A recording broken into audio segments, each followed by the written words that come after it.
Welcome everyone to Buddhist Center. This evening we'll be discussing Lama Tsongkhapa's Foundation of All Good Qualities, or the Source of All My Good, as it's entitled in the text that we look at. I feel so fortunate to discuss it with you tonight.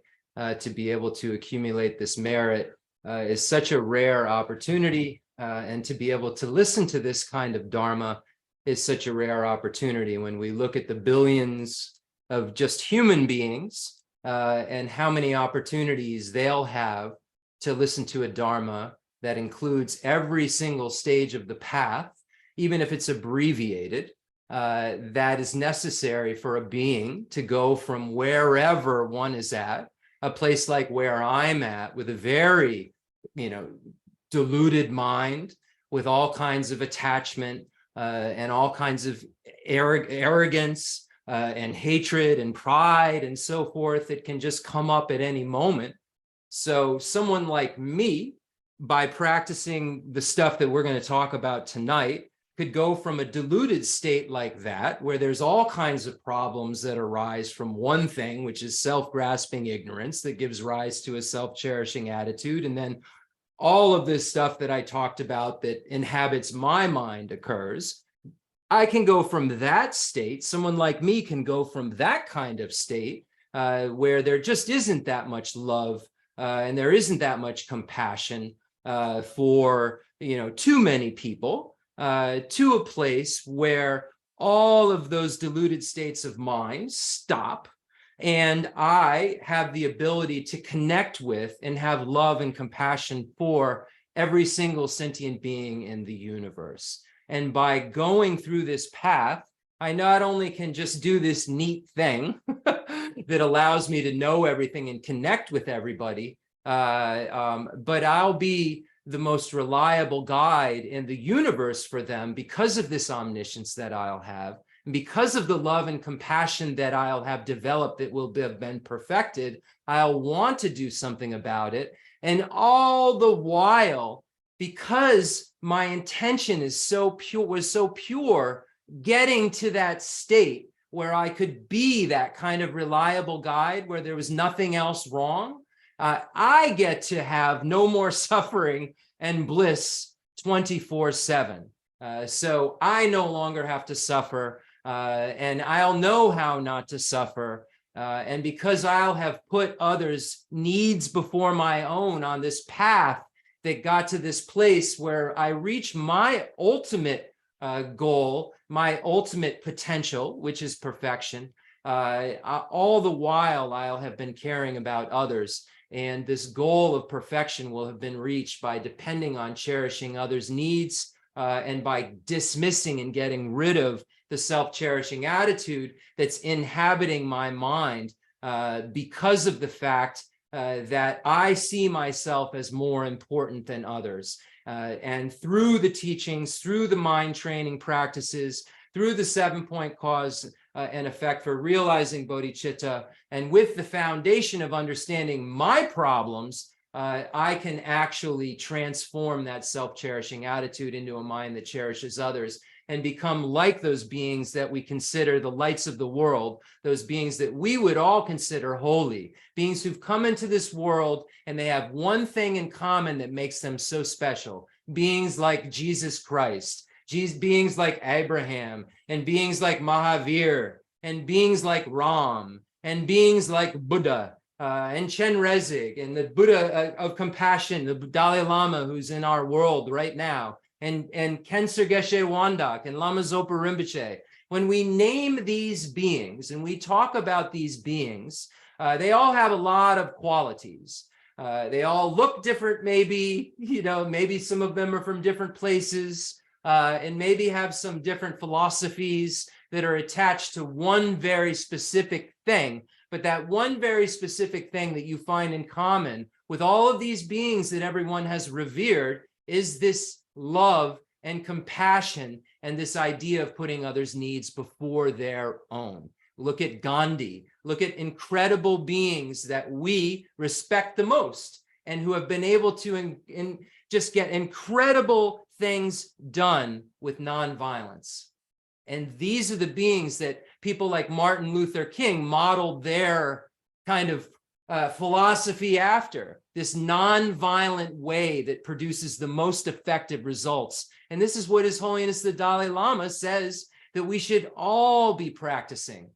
This practice of non-violence, non-harm, that has as its nature compassion, the idea of wanting sentient beings to be free from suffering and the causes of suffering. So it's amazing that someone like me could become a Buddha. It's amazing that someone like me will have perfect love, perfect compassion, perfect wisdom, perfect skillful means, and perfect power in dependence upon exactly what I'm talking about tonight. And that is what is incredible, that there's a pathway to something that seems so unimaginable. We can talk about things that seem so fantastic and so out there, but there really isn't a way to get to them, maybe. We can talk about big ideas, but some of those big ideas aren't even developed. There's not really a way to get to, what that big idea is presenting. But what's amazing about what the Buddha presented, what's amazing about this idea of bringing the mind to all knowing and purification of the mind, is that we can logically assert it. We can show through logic and reasoning, some of which we find in Dharmakirti's beautiful text, the Pramanavartika Karika, that there are previous lives, and this mental consciousness has no beginning and has no end, and isn't material like the body, and will leave this body. This body is merely housing this mental consciousness. And when this mental consciousness moves on, it will take on among another set of aggregates, among the 5 sets of aggregates, whether it's 4 or 5. And it will move on through these contaminated states until an end is put to that process. And the end to that process is very clearly elucidated by Lord Buddha, the Nalanda Pandits, and Lama Tsongkhapa in this very short poem that we're so privileged to be able to look at and discuss, and not only discuss at a cursory level and just give like a kindergarten talk on, so that everybody leaves and has like such a confused idea about the stages of the path, but just knows that, Buddhists are really into compassion. We're learning about how to actually develop the realizations that are presented in each of these stanzas, that are each necessary for us to actually have real compassion. We speak of compassion, but it's usually attachment and bias when we're really honest with ourselves. We're really only compassionate towards those we are attached to. And sooner or later, we will become the kind of beings that have non-bias and feel that kind of love, that kind of power of presence that we have for those that we feel connected to right now, for every being in the universe. But that feeling, that kind of mental state, that main primary mind of bodhicitta, where day and night I will want to work for the sake of all sentient beings, I will want to become the most reliable guide for them, only occurs by developing the foundational practices that we find in the Lam Rim and the teaching shared in common with beings of small and medium capacity, that serve as the absolute causes and conditions for the arisal of a true mind of love and compassion, and not just one that we talk about because they're beautiful, nice words that make it sound like we're engaging in something that the rest of the public would agree is nice. So let's create something that's actual mental transformation, that when we meet others, that when we come in contact with the world, they can tell we're affected by something, and they'll ask us what it is. They'll ask us, what is it that makes you have this presence? What is it that makes you seem so different than everyone else? And then you'll have the opportunity, because you'll be shining the light of Dharma through your own activities and through your own presence, you'll have the opportunity to say, let me tell you about what the Buddha had to say about this is the superior truth of suffering, origin, cessation, and path. And this is when we can truly start to help sentient beings. And it should be each and every one of our intentions to become more and more suitable, more and more reliable with respect to helping others in whatever way that we can as we move forward in our practice. And helping others doesn't mean that we're, out handing out socks. It can mean that, but we should be able in our meditation practice to connect with more and more and more people. And then as we become more capable and as we're bodhisattvas with more enjoyments that we can be generous with and more capacity to know with clairvoyance what others' needs really are, we will get there by practicing what we're practicing today. So I don't want to lose any more track of thought.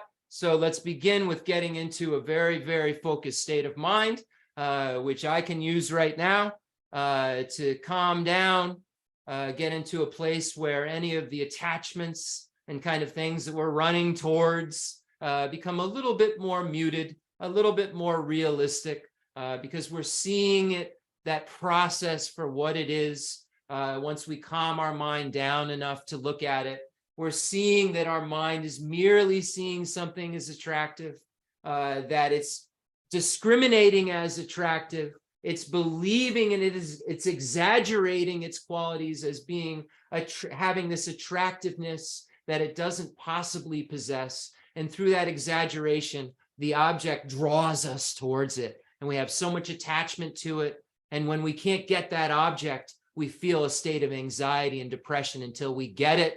And then once we get it, time is only ticking for the suffering of change, which has already started to rear its true face. And the state of dissatisfaction or suffering of separation is going to occur. Or that state of mind that sees something is so unpleasant, exaggerates its qualities as being so bad, that makes me have so much aversion to it and makes me see that object as definitely, for sure, being so disgusting. And then I have so much aversion to it. And then I push. The object makes me want to run from it. And when I can't get away from that thing I have so much aversion to, and it's just right there in my face and it won't go away, that belief that it has so much disgustingness makes me feel so much depression, anxiety, and fear because it won't get out of my face. And I can't feel satisfied until I push it away, until I yell at it away, until I find some way for it to get out of my proximity, out of my mind's possession. And all the while, I'm exaggerating this object that's creating all of this. And all of the while, that thing that I'm so attached to could very easily, within moments, within days, within years, turn into something that I hate. And that thing that I hate so much, that I find so repulsive and disgusting, could turn into something in moments or days or years that I just find so incredible that I'm attached to it.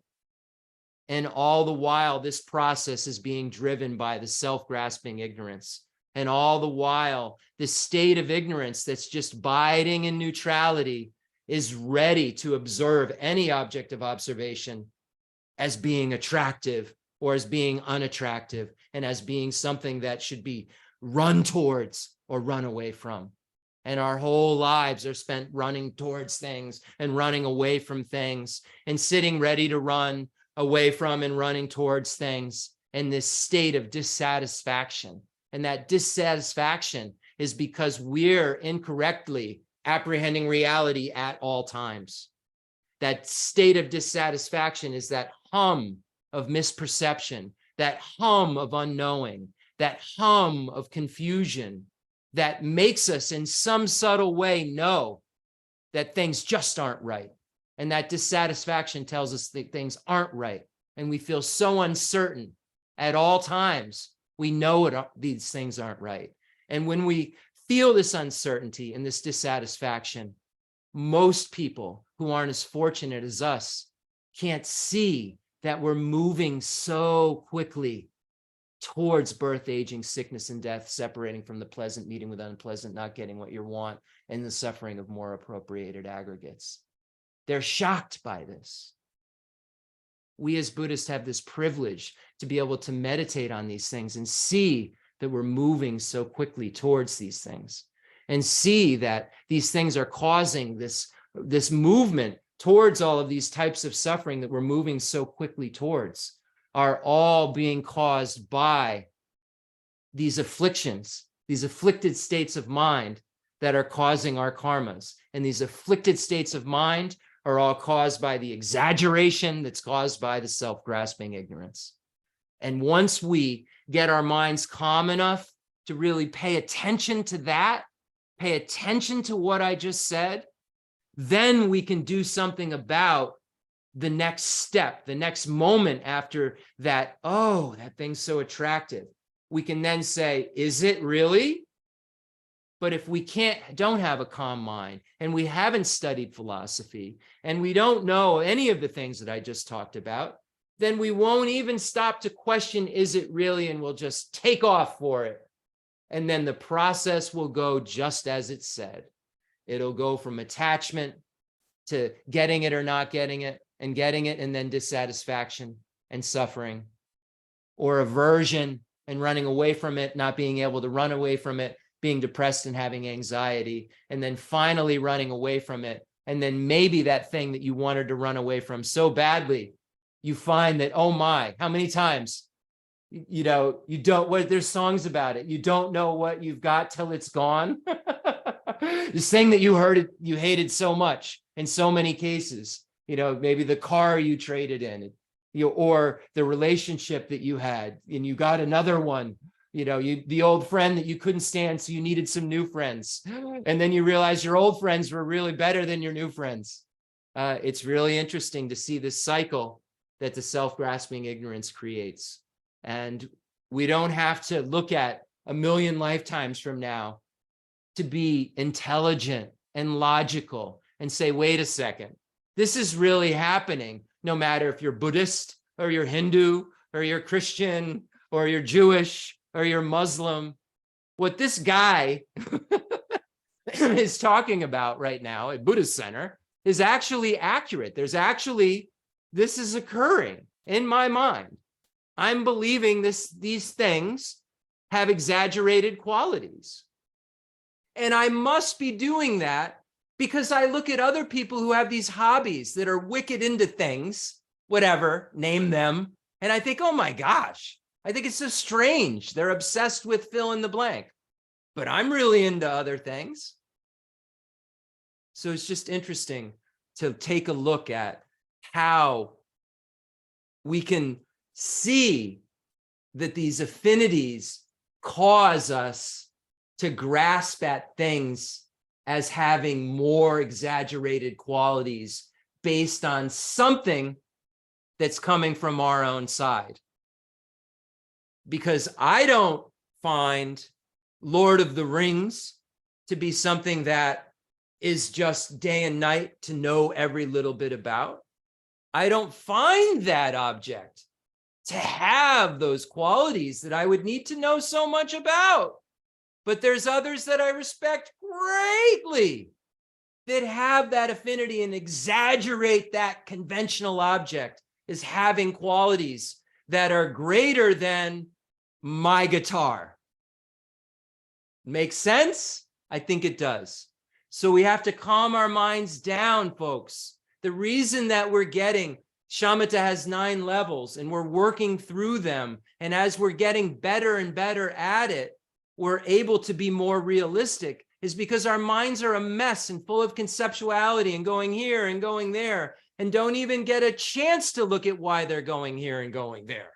So we have to figure out how to get them slowed down enough to apply the wisdom to figure out why they're going here and why they're going there, and why I'm perpetually dissatisfied, why I'm perpetually in pain, and why I have such a lack of freedom through this whole process. And the Buddha said, that's the real problem. Lack of freedom is your misery. Lack of freedom, lack of choice. I don't know whether I'm going to die today or in 50 years from now. I have no idea. Lack of freedom is choice. I don't know when the person that I love more than anything else is going to pass away? Will I die first? Will they die first? Lack of freedom is misery.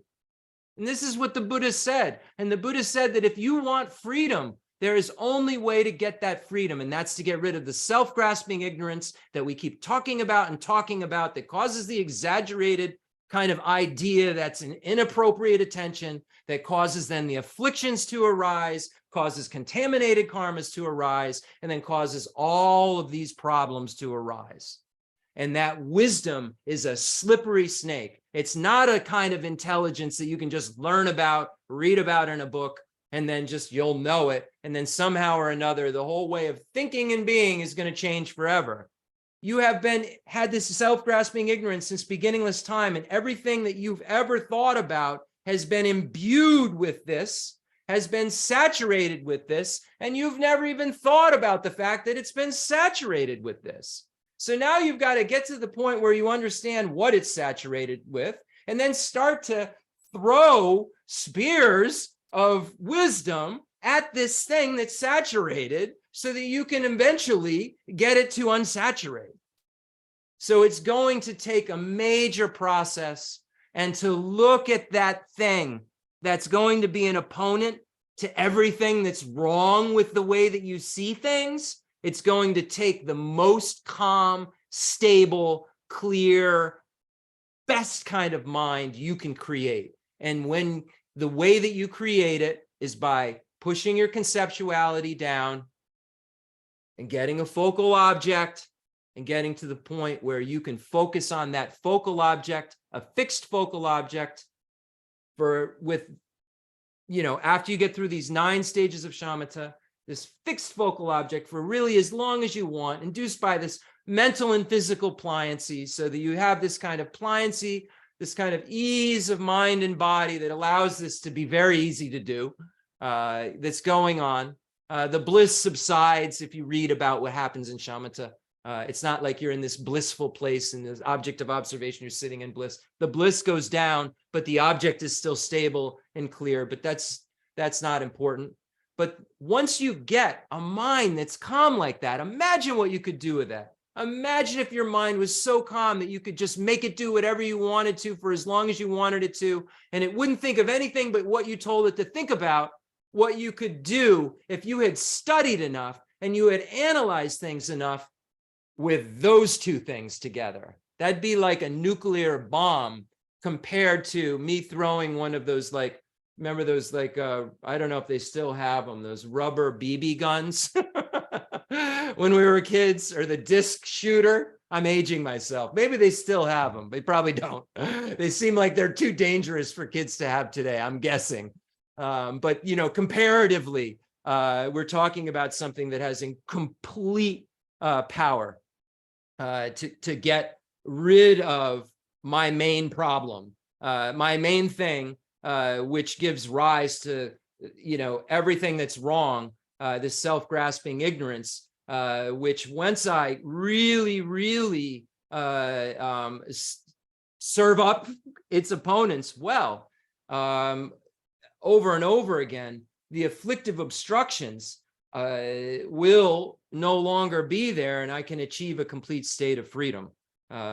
So that process, things are afflicted. Why are they afflicted? They're afflicted by this self-grasping ignorance. So the afflictive obstructions are the things that are the self-grasping ignorance that is causing, that is saturating everything for me at all times, that is making my world samsara, basically, making my existence, me and the container I'm in, to be called samsara, this experience. So the way that ends, in terms of samsara ending, is getting my mind calm enough to be able to look at that object of observation that I've been really, really clear and clean about learning. And I know the object of observation is the exact one that Nagarjuna said we need to look at. So that object of observation then combined with, so that special insight, that vipassana combined with shamatha, then cuts the root of cyclic existence eventually by having that direct perception of emptiness, that it induces from the path of preparation, those 4 stages, and then breaking through toward from that inferential valid cognition of emptiness to a direct perception of emptiness. And if you're on the Hinayana track and you have just renunciation, then now you're on the track to an abiding nirvana, if you're in a definite vehicle towards that way. And if you're in the Mahayana track, you've now gotten rid of the gross afflictions once you've seen emptiness, and you're on the Bodhisattva grounds and on your way to quickly becoming a Buddha, and quickly ending your suffering after the 7th ground, ending your suffering, entering your afflictive obstructions after the 7 impure grounds, and then getting rid of the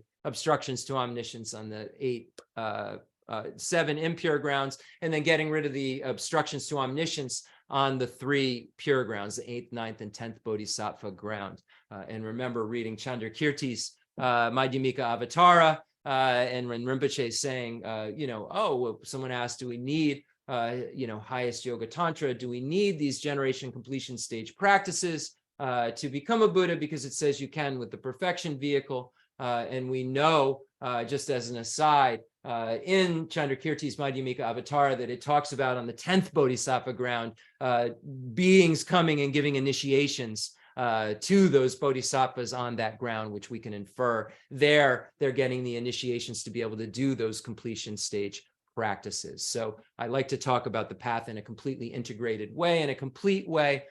So it's important that we do so and look at it in the context of the complete path that Rinpoche would have expected us to talk about. Okay, 7-point Vairocana posture. And let's get into this position. I won't go over the position. We will make sure our back is straight. I'm going to be able to do that pretty well. I have a pit bull serving as my backrest. I don't think you could see it. Maybe you can on some of the other applications. She's right here. This is Kala. This is Rinpoche's dog. We got her when Rinpoche was still alive. He asked us to get a puppy, and we did. And she's quite an interesting dog. We'll just leave it at that. But Rinpoche got to enjoy her for about 1.5 years, and Kala got to sit on Rinpoche's lap when she was like this big, while Rinpoche was studying and doing different practices. And at the end of Rinpoche's life, he would even put the initiation tormas on all 4 of our dogs. So we have 4 pit bulls' heads. But it was so cute to see that kind of way that he interacted with these dogs and the love that he had for all of the dogs. And he had so much love for the 3 we already had. He said, we should really get a puppy. And he had never lived in the house since he was a small child, or had really puppies around him since he was a small child. That's another story I won't share. But he found that he loved the dogs so much, and said they're like people in some ways, that he wanted us to get a puppy. And as insane as that sounded to Lori and I at the time, because we had 3, and that was already 1 or 2 too many for normal life standards. We just did it because Rinpoche requested it, and we saw that it was something that he really wanted, and it made him so happy, and it makes us so happy. So 7-point Vairocana posture, and we're going to try to do just a little calming meditation. We're going to work on our conceptuality by focusing on the breath, breathing in and out, and counting the breath, doing cycles of breath, 1, 2, 3, 4. Make sure that you're telling your mind what to do. So you're not counting on the in. You're not, mixing it up. You're trying to really be specific when you're telling your mind what to do. So you're breathing in and breathing out 1. So the 1, can be on the down breath. But make sure that your pattern stays exactly as you've created it. So breathing in, breathing out, 1. Make sure that then suddenly you're not, breathing in 1, breathing out. And then now suddenly you're like, am I on 2 or am I on 1? And you can see how now your mind's starting to become like popcorn. You're really trying to do these simple exercises that will turn into you being omniscient. Really, these are simple exercises that will allow your mind to have that calm mind that the Buddha has, have that really realistic, reliable mind that the Buddha has. So we're telling our mind what to do with the breathing, and then we're going to focus on front generation form of Buddha Shakyamuni, beautiful, radiant, and glowing, exactly how you would ever imagine him or her. You can choose another object of observation. If you use Tara or Vajrayogini or any Palden Lama, or if you're using Chenrezig Buddha or any of the other Buddhas, all Buddhas have all of the excellent enlightened qualities. So you get the same kind of merit by using any object of observation that is like that has powerful basis, that's holy. So you're not only calming your mind and getting it to a place where it can focus on one thing. You could do that with a stick, but you're also saturating your mind with a virtuous object, saturating your mind with a being who's just like who you will become, who has exactly the same qualities that you will have. And it just stamps our mind more with that. And then once you get into, different practices and you take initiations and you've got this familiarity with doing a front generation image of a Buddha, of Buddha Shakyamuni in this case, then when you're going through an initiation process, your ability to bring up the front generation aspect that will be necessary for you to, eventually, go through the process of becoming a suitable vessel to take on the deity, to become of one taste with the deity when you eventually get to the end of the initiation, where you're given permission to generate yourself as the deity. If you've practiced in this sort of way, in the sutra way, in the perfection vehicle way, where you're imagining just Buddha Shakyamuni or just imagining some sort of Buddha in front of you. Then when it's time to take a, action tantra, performance tantra, yogic tantra, or highest yoga tantric initiation, you'll have a familiarity with visualizing a deity, visualizing in a small form, because we're always trying to say that it's some thumb size. And then imagine if you had some clarity around something in the front, how much easier it would be to just turn it around 180 degrees and drop it into yourself. Imagine just how much easier if you have that familiarity with thinking of something here and developing such a closeness with it where your mind is able to stay so secure on it. Now imagine how easy it would be to then just turn that 180 degrees and look at it in your mind's eye as you. So all of these stages that we go through serve as foundations for higher things. But if you try to go do the higher things before you've done any of these foundational practices, they'll give you great imprints. It's wonderful. I'll never dissuade anybody from showing up at Buddhism, showing up at an opportunity to connect with teachings that are very, very rare.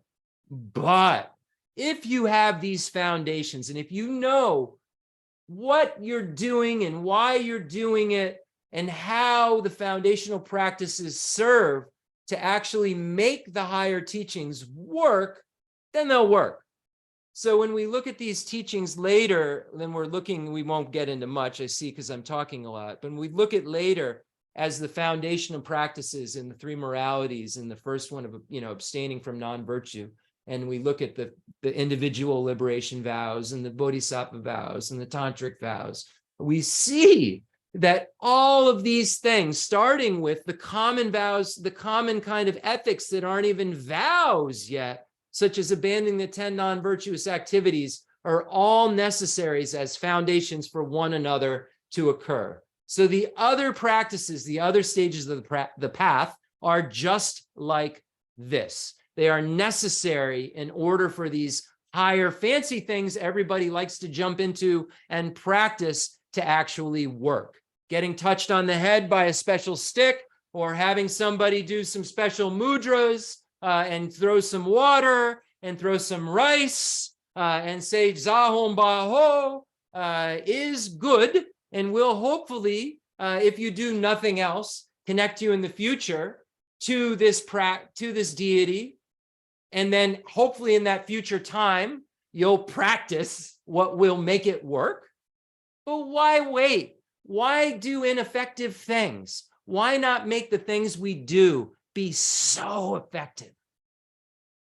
So the way they become so effective is by doing the simple things that we do each week doing them over and over again, maybe becoming a little bored with it, but knowing why we're doing it and knowing we're doing it to point at the goal of complete Buddhahood. Some of the teachings are saying, oh, Buddhahood's over there. And some of the teachings are saying, okay, I can get you, this is how I would get you to, the base of a mountain, which is Buddhahood. And other teachings show you how to get to the top, from the base of Buddhahood. But you can't, unless you point out what Buddhahood is. If you don't point out what the mountain is, how are you going to get to the base of it and climb it? If you can't point out what Buddhahood is, and you can't start to get to start walking towards it, and the walking towards it requires these introductory practices, how could you ever imagine getting to the top of a mountain if you haven't even started walking to the base of it? And this is what we do here. All right, 7-point Vairocana posture, breathing in and out, counting, front visualization, Buddha Shakyamuni, arm length away, eye height, thumb size, beautiful radiant, static.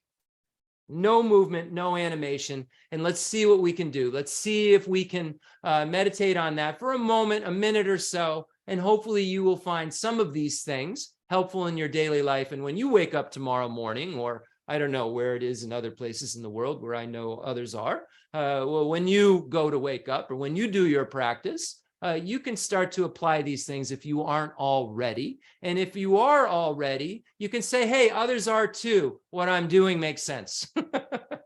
Okay.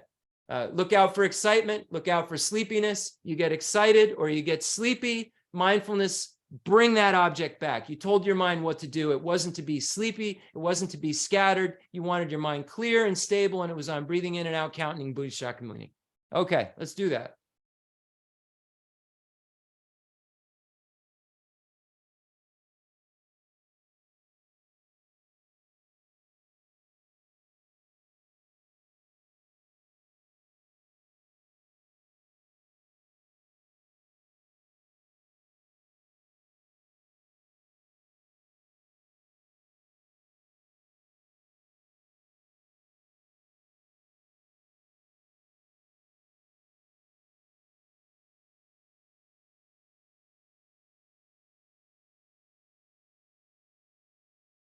Rejoice in the fact that we're all here this evening.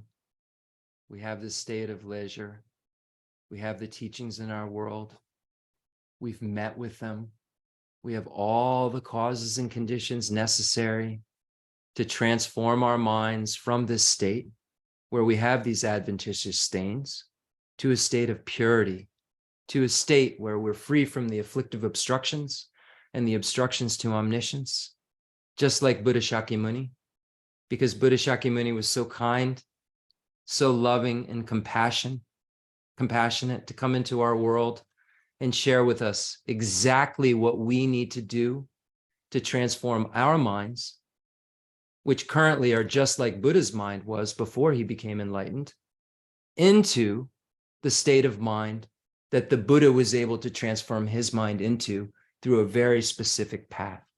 And that very specific path that the Buddha went through, traversed in order to achieve the state that he is in the case of Buddha Shakyamuni, or she is in the case of Tara. We have access to the same exact process. We have access to that same exact pathway, the pathway of love and compassion that we couple with the wisdom realizing emptiness.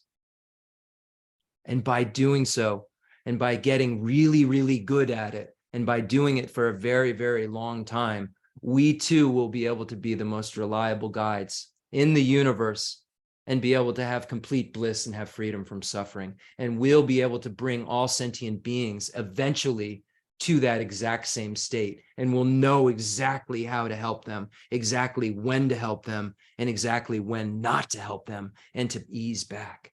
At this moment, we're so handicapped with our inability to know what all sentient beings need. But eventually we'll reach a state where we're completely reliable and we'll know what each and every sentient being needs. And we're here tonight listening to information which will tell us and show us exactly how to do that. So rejoice in the fact that you're in this position that so many sentient beings aren't in right now. So many people that you even know. Think about your neighborhood. Think about a 1 mile proximity. Don't think about the whole world. Think about a small distance. How many people have heard of bodhicitta? How many people have heard of renunciation? How many people have heard of the correct view of emptiness? Let alone how many people have heard of Vajrayana. We're so blessed and fortunate, and it's because of Buddha Shakyamuni's kindness. Now imagine that Buddha Shakyamuni transforms into an animated being, is no longer fixed, is so happy. You can see in the eyes of Buddha Shakyamuni, imagining a real being. We shouldn't be imagining pictures. These real beings are here with us right now. We merely have karmic obstacles that don't allow us to see them. But when we say, oh, Buddha Shakyamuni, come to the space in front of me, Buddha Shakyamuni is omniscient. And here's a say, Buddha Shakyamuni, come to the space in front of me. I just can't see Buddha Shakyamuni because I have these karmic obstacles. But we have plenty of examples of masters who were able to meet directly with these beings, and masters who, through getting rid of karmic obscurations, such as a Sangha, who was able to meet with Maitreya, who've had these experiences that they can say, here's my testimonial. Once you get rid of these karmic obstacles, when you call these beings, they will arrive. One of the qualities they say about Lama Tsongkhapa's meditation, in the later stages, is that when he summoned the merit field, it would arrive one by one. As he beckoned the merit field, these beings would arrive one by one. So this isn't fantasy. Maybe it sounds silly to you, maybe if you're a beginner, but if you've been practicing for a while, maybe it doesn't sound like that. But when you're imagining the merit field, imagining real beings, imagine holy beings who love you so much. Remember that these beings have perfect love and compassion for you. They only care about you getting to the state of Buddhahood. And now they care about you and all sentient beings equally without bias. So when they look at you, you feel like you're the only one in the universe.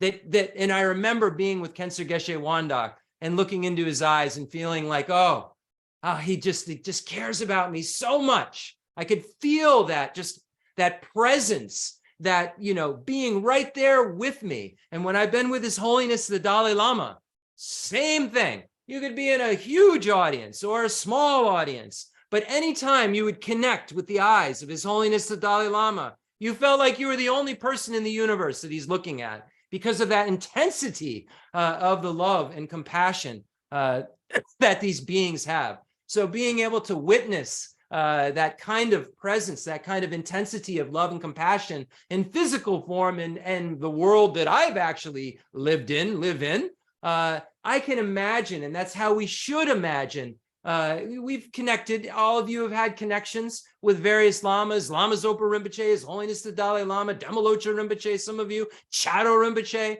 these incredibly holy beings, Geshe Dorje Damdu. You know what it's like when they look at you with those loving eyes. Imagine the merit field is gazing on you with those same loving eyes. You know what it's like. I'm thinking right now of when I was, in the end of Rinpoche's life, the last years of Rinpoche's life, I would have to lean over him and I'd have to spend a lot of time cleaning out his dialysis port.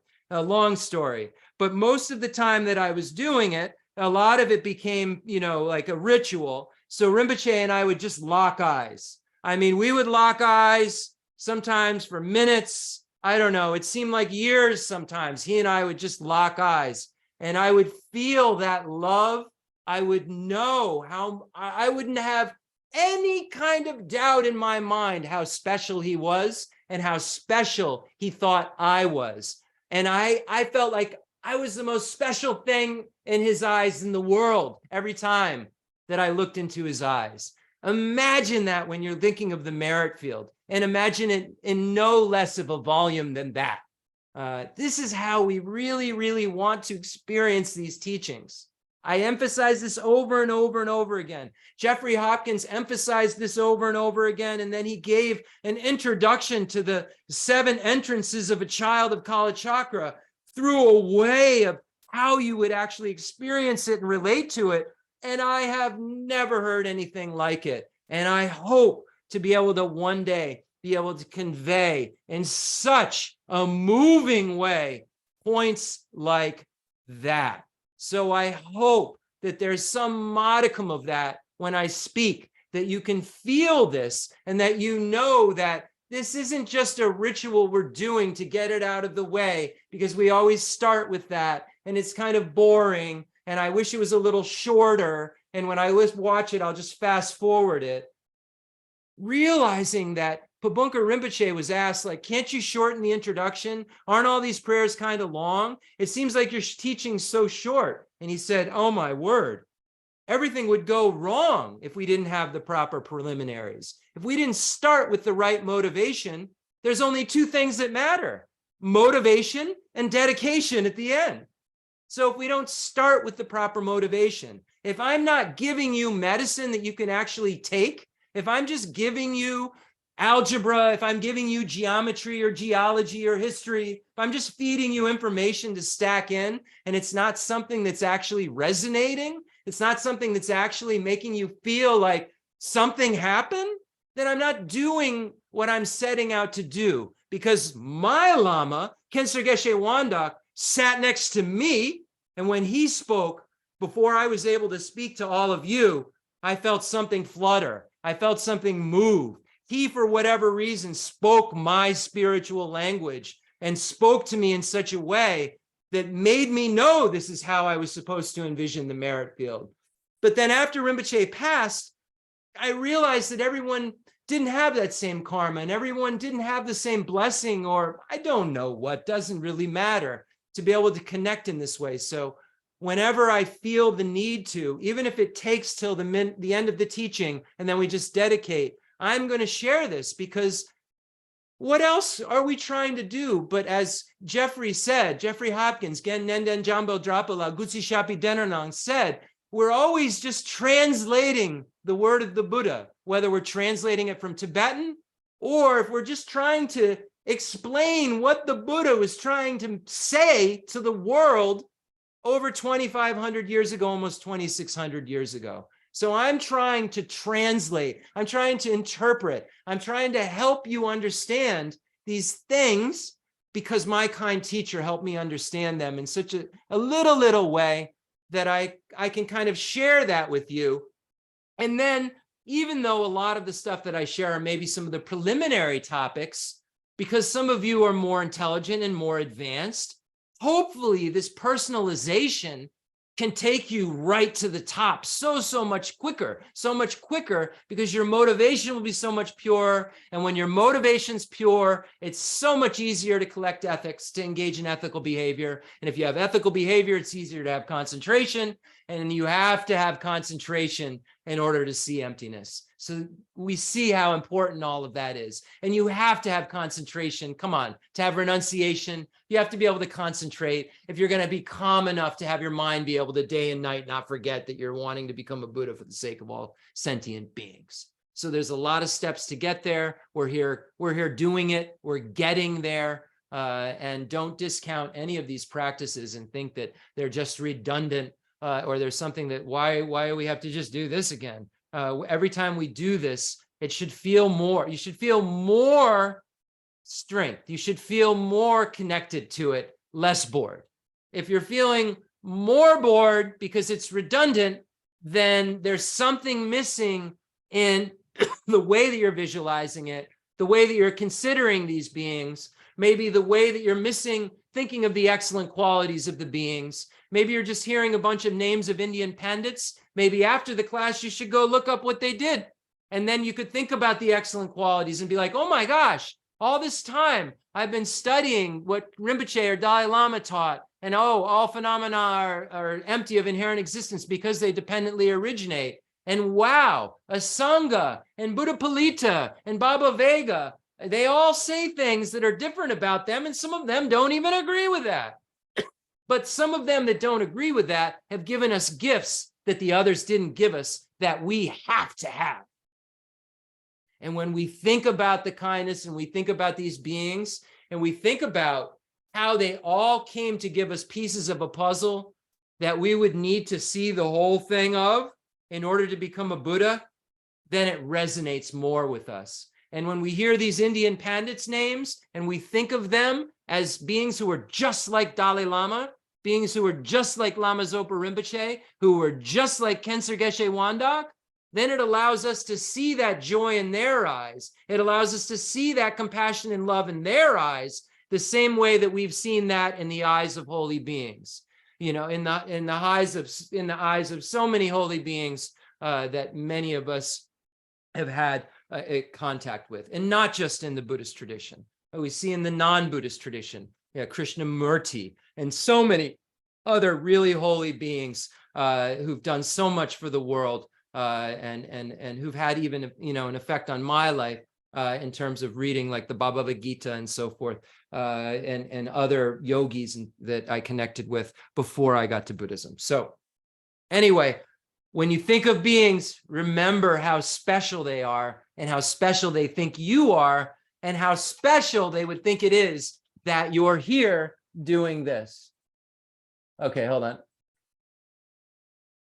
Okay, so now imagine we have Buddha Shakyamuni is completely animated, imagining His Holiness the Dalai Lama. And as I mentioned these beings, think of these beings relating to you and you relating to them in the way that I'm mentioning. So His Holiness the Dalai Lama and Khenser Geshe Wandak Rinpoche, my root lama, our root lama, many of our root lamas, Geshe Lobsang Gompo, who was so kind to meet me when I got to Drepung Losang Ling in 2000 and start to teach me the collected topics so that I was able to learn how to begin to debate in a small way and then teach me low rig. And now I'm studying so many years, 20 something years later, low rig again. And it's because of the kindness of those foundational teachings that I can understand it in a way that I didn't even have a clue about before. So I say Geshe Lobsang Gompo, and I want you to know that this was somebody who was Khenser Geshe Wandak's student, even though they were only a couple years apart. He was a Larampa Geshe. He was considered one great scholar of his generation,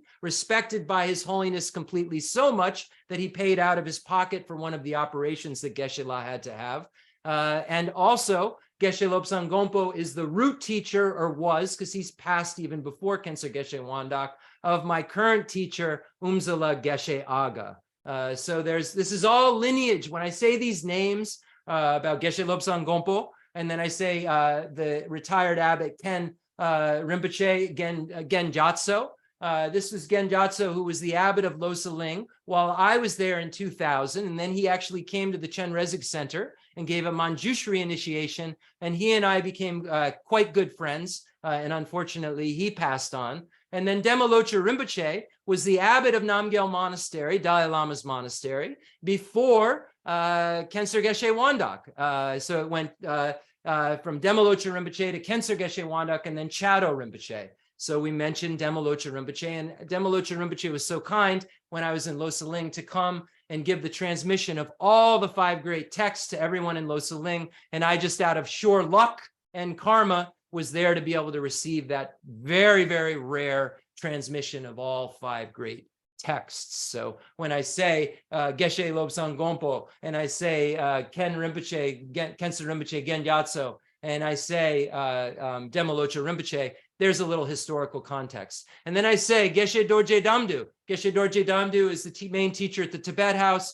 I'm teaching the Nalanda Master's course and the Nalanda Diploma course, and I took the Nalanda Certificate course. Since Rinpoche passed away, I've taken about 100 classes with Geshe Dorje Damdu, and he is now the teacher of Geshe Mala Tenzin Ladrin, who was a root student of Khenser Geshe Wandak. So when I say Geshe Mala Tenzin Ladrin, Geshe Mala Tenzin Ladrin was in the first graduating class of women to receive Geshe degrees, and she was a root student of my teacher, Khenser Geshe Wandak, when he lived in India. And then when I say, of course, I'm sorry, Chado Rinpoche, we know that Chado Rinpoche, as I said, was the abbot of Namgyal Monastery. after Kensur Geshe Wandak. So Geshe Dorje Damdu. And Umzala Geshe Aga is the chanting master of Drepung Losa Ling that I mentioned. He's currently my teacher as well as Geshe Dorje Namdu, and his root teacher was Geshe Lobsang Gompo, and he considered Rinpoche his teacher as well, and is related to Rinpoche and related to Geshe Lobsang Gompo by family. And then, of course, Anila Thupten Chodron from Shervasi Abbey, such a holy, kind being, establishing monasticism, keeping the Vinaya in the West. We mentioned, and then Jeffrey Hopkins, who now has some obstacles to health. May all of his obstacles be removed. When we think of a single person who has done so, we think of who's done the most for Dharma. Start to think about beings like Jeffrey Hopkins in terms of the West, because in the 60s and 70s and 72, when I was born, he was with His Holiness in his room, trying to figure out how we would talk about things like we're talking about tonight in a way that would make sense and have continuity, and have a lexicon that was big enough to be able to describe these subtle philosophical details that until Jeffrey Hopkins and these other scholars came to Dharamsala, there was just mumbo jumbo words that really didn't make too much sense, believe me, because I had those dictionaries.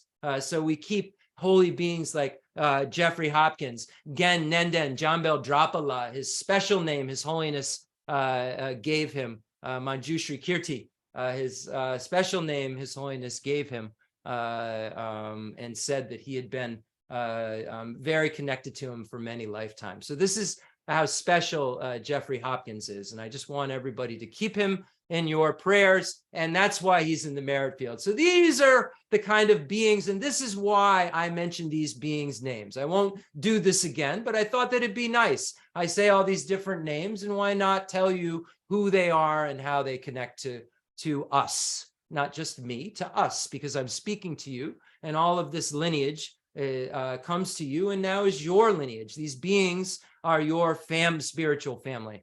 So anyway, remembering Buddha Shakyamuni, His Holiness the Dalai Lama, Kensur Geshe Wandak, Geshe Lobsang Gompo, Kensur Gen Gyatso, Demolocha Rinpoche, Geshe Dorje Damdu, Umzala Geshe Aga, Geshe Mala Tenzin Ladrin, Ani Thupten Chodron, Jeffrey Hopkins, Chado Rinpoche, all these holy beings. Now imagine the beings of the extensive deeds lineage passed down from Lord Maitreya. Now remember, imagine these beings as real beings, and imagine them looking at you and you looking at them as you did whenever you can think of the most special time you looked at your Lama or you looked at a holy being. Extensive deeds lineage passed down from Buddha Shakyamuni to Maitreya and Asanga and Basu Bandhu and Dharma Kirti and Dignaga and Vimukta Sena and Haryabhadra and Gunaprabha and Shakya Prabha and Lama Sarlimpa and Atisha, imagining the beings of the profound view lineage. So that was the extensive deeds lineage. And in case I said it wrong, now imagine the beings of the profound view lineage passed down from Buddha Shakyamuni to Manjushri and Nagarjuna and Buddha Palita and Arya Deva and Chandra Kirti and Shanti Deva and Baba Vega and Chandrashita and Kamala Shila,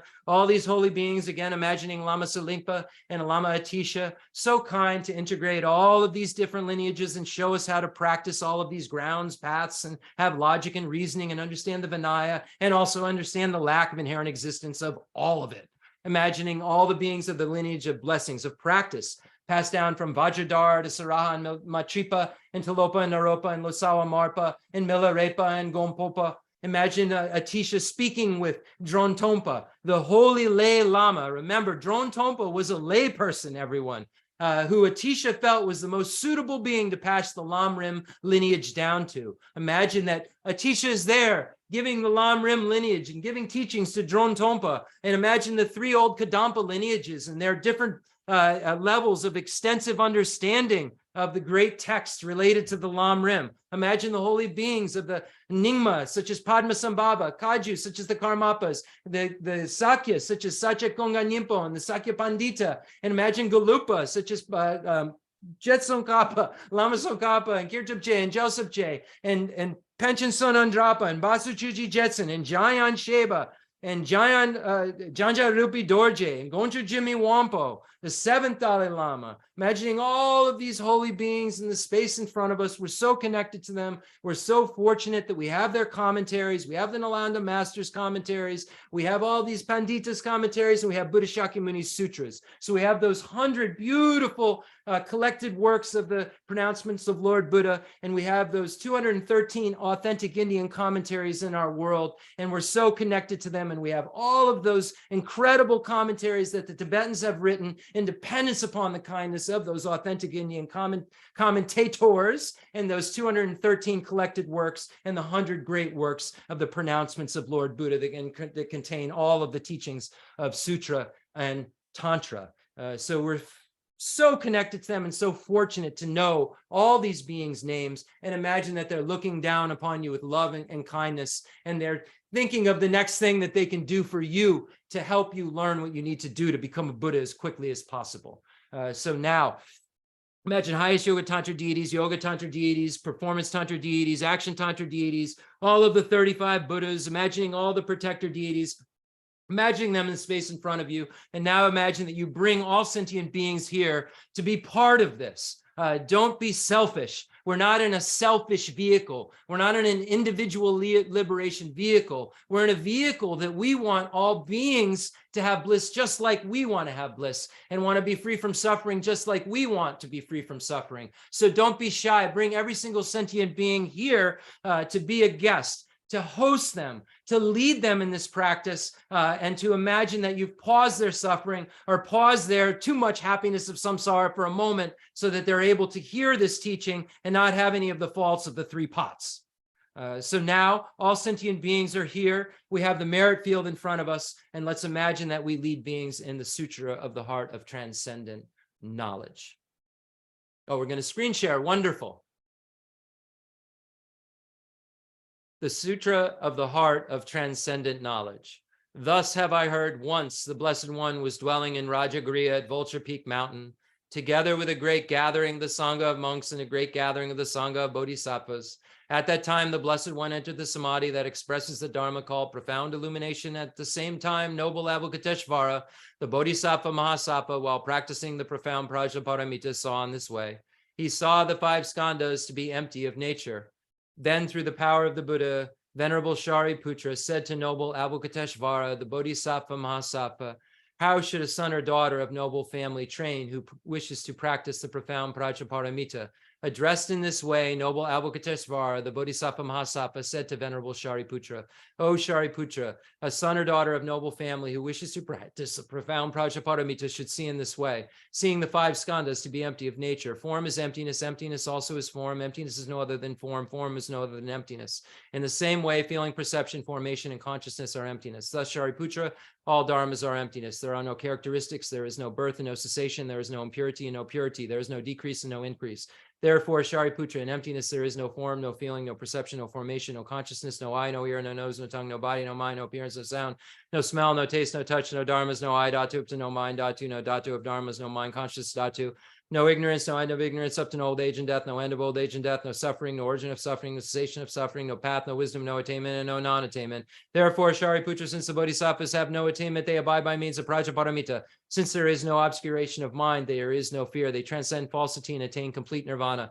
All the Buddhas of the 3 times by means of Prajnaparamita fully awakened to unsurpassable, true, complete enlightenment. Therefore, the great mantra of Prajnaparamita, the mantra of great insight, the unsurpassed mantra, the unequal mantra, the mantra that calms all suffering, should be known as truth, since there is no deception. The Prajnaparamita mantra is said in this way. Through this truth, may all of Lorinda's obstacles be removed. May the test that we have to do tomorrow in the MRI be absolutely clear. And may the tumor that's in her brain be non-existent or remain exactly the same size, so that we can no longer have any fear that's encircling that. And Lori can continue to support the Dharma in the amazing ways that she does, and continue to learn the Dharma in the amazing ways that she continues to do, so that she can become a Buddha so quickly, because her intelligence is so much greater than mine. I see her being able to become a more reliable guide than me quicker. So through the power of this truth, may all obstacles be removed, and may it be so. Te ata om gate gate, paragate, parasangate, bodhisoha. Teata on gate gate, paragate, parasangati, bodhisoha. Teata on gate gate, paragate, parasangati, bodhisoha. Teata on gate gate, paragate, parasangati, bodhisoha. Teata on gate gate, paragate, parasangati, bodhisoha. Thus Shariputra, the Bodhisattva Mahasattva, should train in the profound Prajaparamita.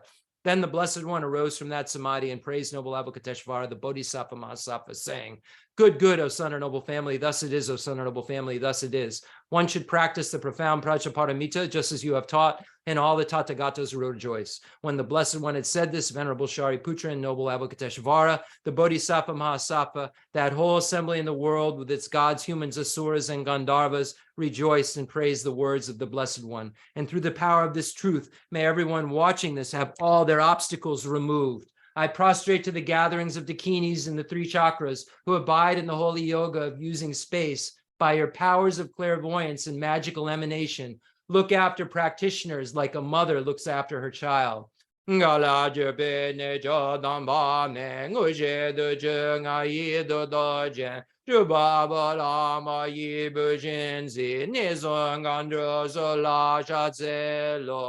Agasamara Tajandara Samaraya Be Agasamara Tajandara Samaraya Be Agasam.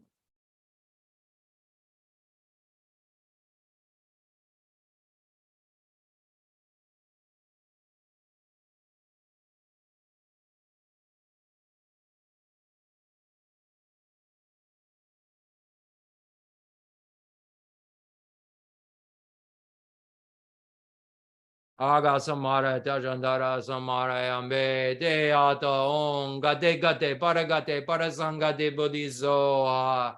By the truth of the existence of the three jewels, may all inner and outer hindrances and adversities be overcome. May they become non-existent. May they become pacified. May they be completely pacified. May all negative forces opposed to the Dharma be completely pacified. May the host of 80,000 obstacles be pacified. May we be separated from all adverse conditions to the Dharma. And may we obtain all circumstances conducive to the Dharma. May there be auspiciousness, happiness, and well-being here, right now. Baba Gonja Sunji Gai Dembe Doji Shir, Lobo Doji, Mebo Doji, Shewa Doji, Dragi Baji Medabishi Danji Shitting Koyi Soha, Gerin Don Jaji Joshi Wadan, Midun Bejan Dandre Wadan, Tumba Donji and Bonson Son Joji, Dashi De Jandan Da De Le Sho. May it be so.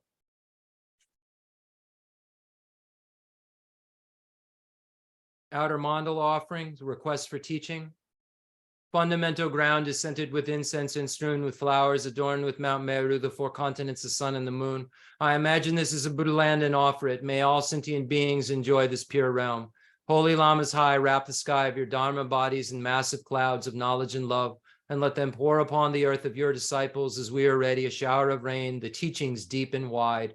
I send forth this jeweled mandala to you, precious Guru.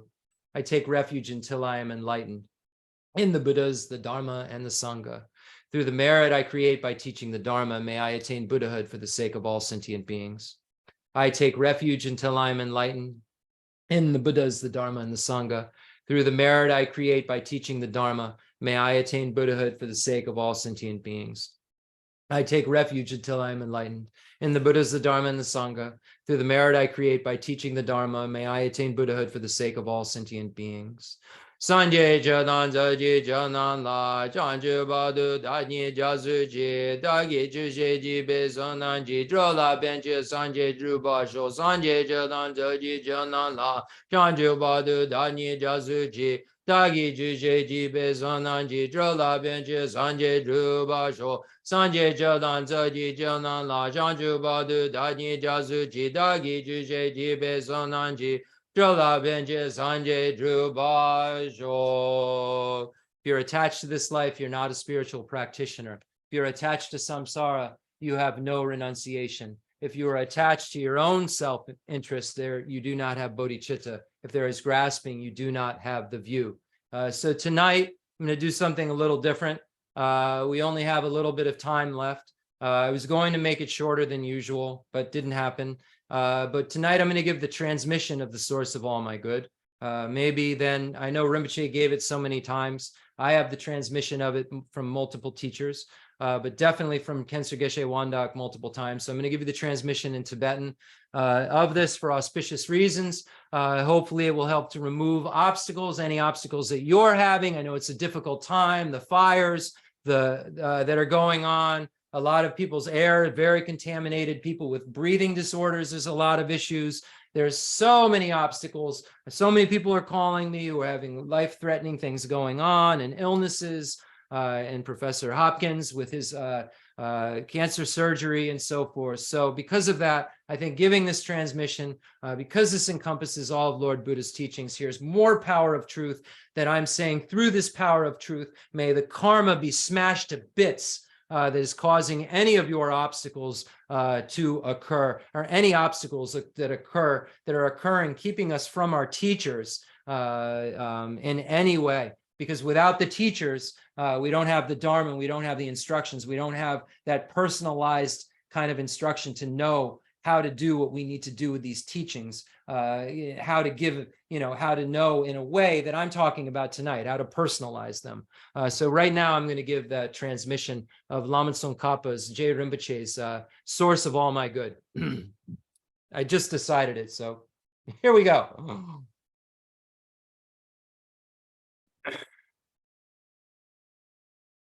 Yunten Shijoma.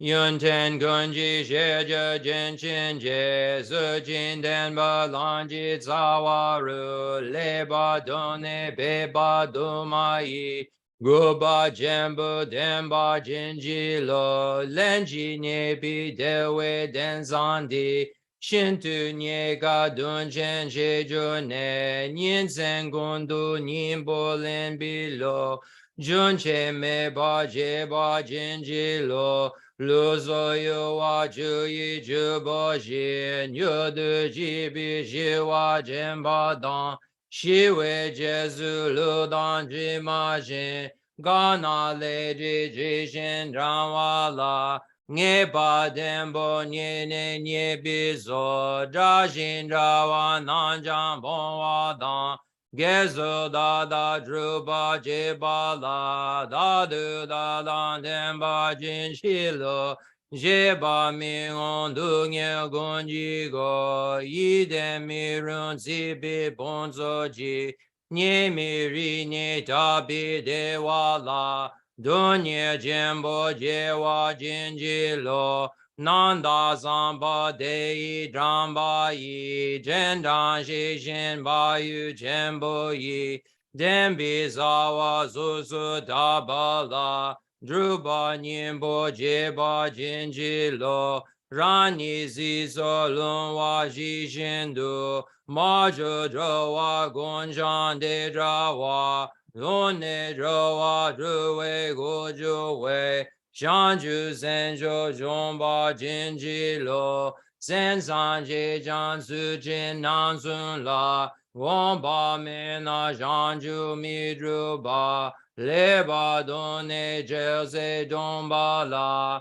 Zumba Drabulo Ba Jinji Lo Rubi Ula Yenwa Jije Jin Yandan Dun La Zujin Jebayi Shine la don zondu jewe la nyodu jula jewa jinji lo zomo lanja nudu jobana teba gunji joju doje de yelzan jebu jungu damba de la nidu juba jinji lo de zengudru nani drubishi Nanda danzi domba zonwala Juma min bing eba nye june Sudan du de zonwa jinji lo Dene ju de nyimbo rin ji Ne nanji shinda ne zomba yi Tunji nye jo jule nya eba Ma bizon jin druba jinji lo Deta lanzan dombi shenyen dan Zujin drubi dru nan jaden jin Shidan nangi badu jubizo Nyewa jewa jinji la duzo Jewa gondo yanda lama dan jewe juji bela lon juji zadan lanji yunden razone doji jangi go banyo dujo yunden jijoma yunden gunji jejo jinjin je zujin denba lanji zawaru Leba done beba duma yi guba jembu demba jinjilo lenjinye bibe dewe denzandi. Okay, so that's the transmission of the source of all my good in Tibetan that I received from Rinpoche. And now I'm going to do it in English because it'll only take 2 or 3 minutes and you'll have it in English as well. Because I asked Rinpoche for the last couple of months he was alive, I said, hey, if I have transmissions of, say, the 5 books in Tibetan, can I give the transmission of the 5 books in English if they've been translated? Because it may mean more to the practitioner if they can hear it in English. And he said, certainly. So let's do both. So we connect with both of these languages, and we connect with the pure Dharma in both of these languages. And then we will just do the concluding dedications and so forth. So thank you all for your patience. Thank you for your aspirations. And I hope if you're having obstacles or having problems, we're all having problems because we're in samsara, but if you're having ones that, can be swiftly removed, may they be swiftly removed. So the source of all my good by Lama Tsongkhapa. We're so fortunate to have Lama Tsongkhapa's teachings. I just can't believe we have these teachings. I really can't. Source of all my good. The source of all my good is my kind Lama, my Lord. Bless me first to see that taking myself to him in the proper way is the very root of the path, and grant me then to serve and follow him with all my strength of reverence. Bless me first to realize that the excellent life of leisure I found just this once is ever so hard to find and ever so valuable. Grant me then to wish and never stop to wish that I could take its essence night and day. My body and the life in it are fleeting as the bubbles in the sea froth of a wave. Bless me first thus to recall the death that will destroy me soon, and help me find sure knowledge that after I've died, the things I've done, the white or black, and what those deeds will bring to me, follow us close behind, as certain as my shadow. Grant me then ever to be careful to stop the slightest wrongs of the many wrongs we do, and try to carry out instead each and every good of the many that we may. Bless me to perceive all that's wrong with the seemingly good things of this life. I can never get enough of them. They cannot be trusted. They are the door to every pain I have. Grant me then to strive instead for the happiness of freedom. Grant that these pure thoughts may lead me to be watchful and to recall what I should be doing. Grant me to give the greatest care to make the vows of morality the essence of my practice. They are the root of Buddha's teachings. I have slipped and fallen into the sea of this suffering life. Bless me to see that every living being, every one my own mother, has fallen into. Grant me then to practice the wish for enlightenment, to take on myself the task of freeing them all. Grant me to see that clearly that the wish itself is not enough, for if I am not well trained in the 3 moralities, I cannot become a Buddha. Grant me then a fierce resolve to master the Bodhisattva vows.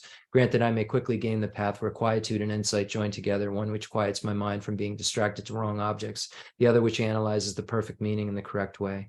Grant that once I've practiced well the path shared and become a vessel that is worthy, I enter with perfect deeds the way of the diamond, highest of all ways, holiest door to come inside for the fortunate and good.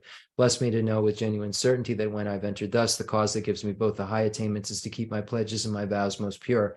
Grant me then to always keep them, even if it costs my life. Bless me next to realize as well as I can the crucial points of both the steps, the essence of the secret ways.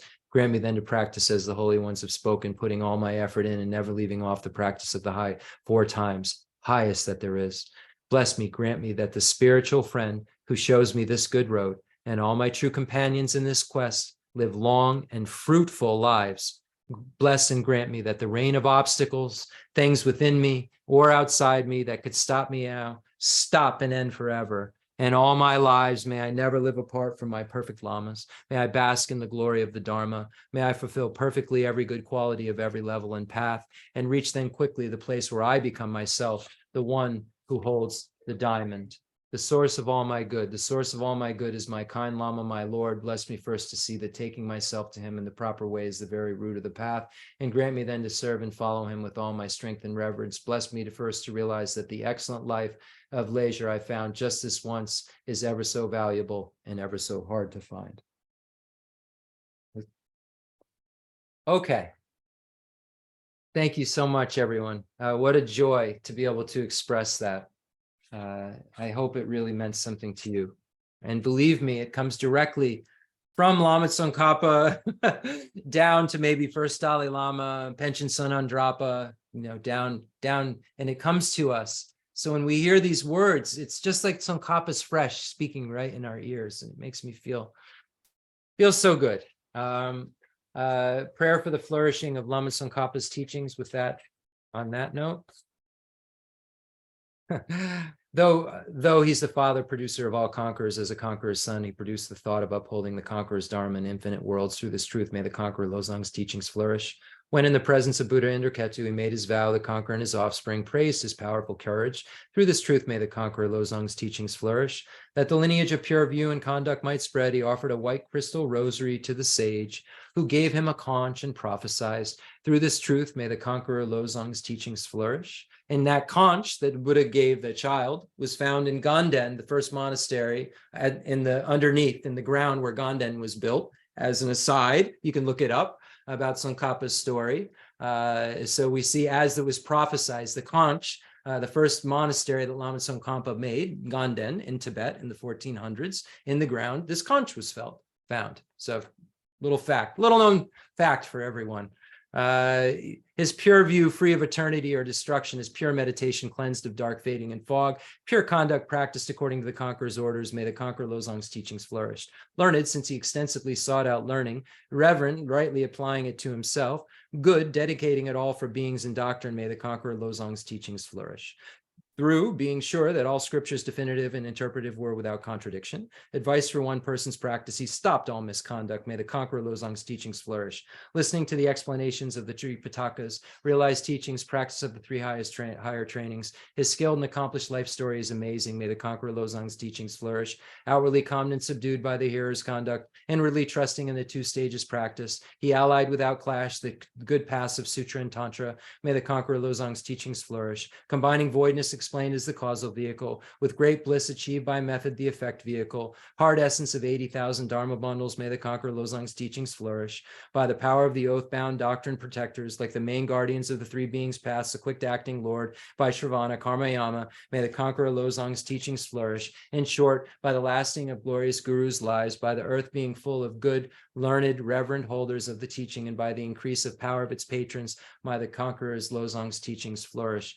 And also just keep in mind, through the power of this truth, Pare Rinpoche, an incredible Lama who His Holiness sent to Sarah J. in Queens, had been there for the last decade, who was actually living in the palace as a yogi, an incredibly realized master who came here to do the Kala Chakra fire puja, has had a heart attack and is in the hospital. I'm so sorry I forgot to mention this. There's so many things going on. I'm sorry I forgot to mention this, but please keep Pari Rinpoche in your prayers. He was in our home. He came and he did all the rituals for Rinpoche at the fire puja with Thupten Tome and some others. And please keep Pari Rinpoche in your prayers.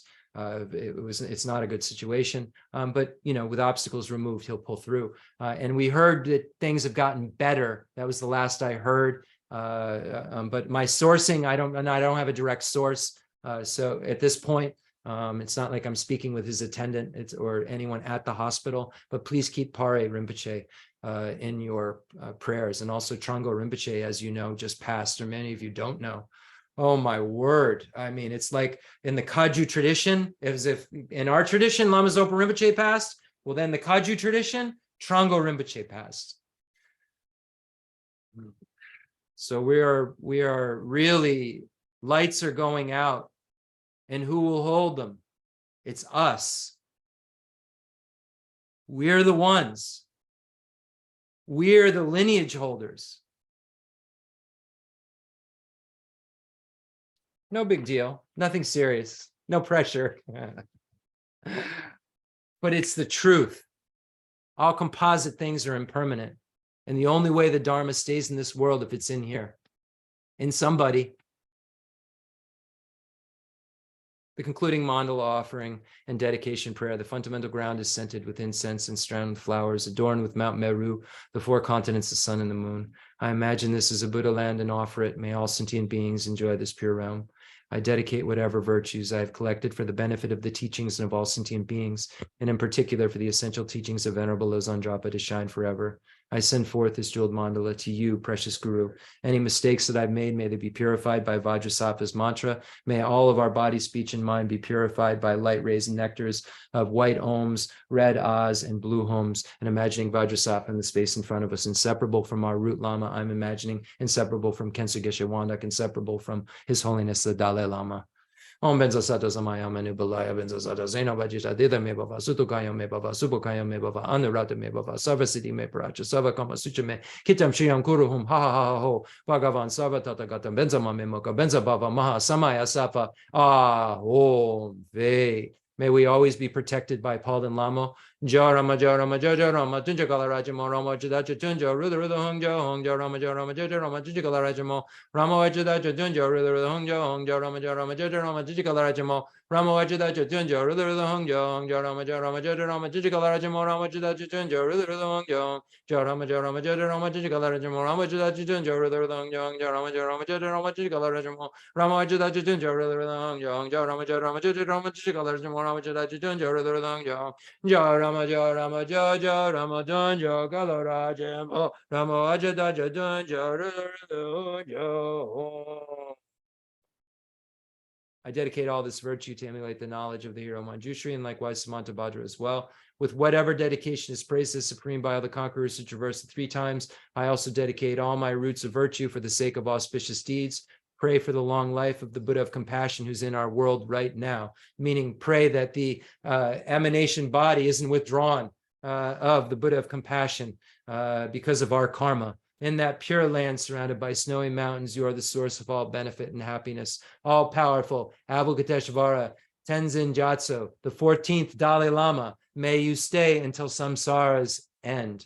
And a prayer for and supplication to Khyentse Geshe Wandak that I wrote on a year after his passing on the anniversary date, March 6th of 2023.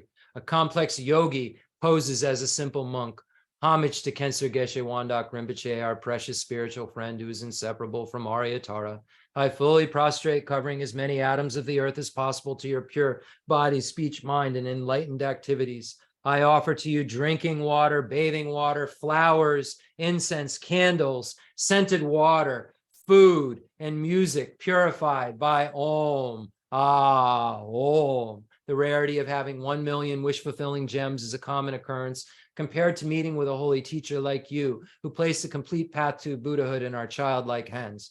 Just like Atisha, who came to Tibet with a lamp to dispel the darkness of ignorance, you, kind abbot, arrived in the West with a lineage purer than a diamond and begged us never to be satisfied with partial instructions. Teachings of the extensive deeds and profound view lineages flowed from your lips like nectar for our ears that elucidated the teachings for beings of 3 capacities. Now that sound has stopped, all composite things are impermanent. You told us that all your teachers passed away and understood this sadness, entreating us to continue our studies. The Buddha does not wash away the negativities of beings, nor does he remove their miseries by his hands. His spiritual realizations are not transferred to them. It is by teaching the truth of suchness that beings are liberated. We are not prepared to take this difficult journey to the highest goodness of Buddhahood without your continued guidance. Sadness in our hearts would be too overwhelming. May you swiftly return to this world and take care of us in all of our lives, wherever we may be, never leaving our hearts and crowns. May all sentient beings perfectly realize renunciation, bodhicitta, and the correct view of emptiness, so they know who you really are. Thank you so much, everyone. I appreciate the opportunity once again to share the Dharma with you, and I hope it was helpful for your minds. Take care. I hope your mind is virtuous from now on, so that you can become a Buddha quickly and come back and help me. Take care. Thank you, Jeff. Thank you. Thank you so much. I appreciate you. I really do. Bye-bye.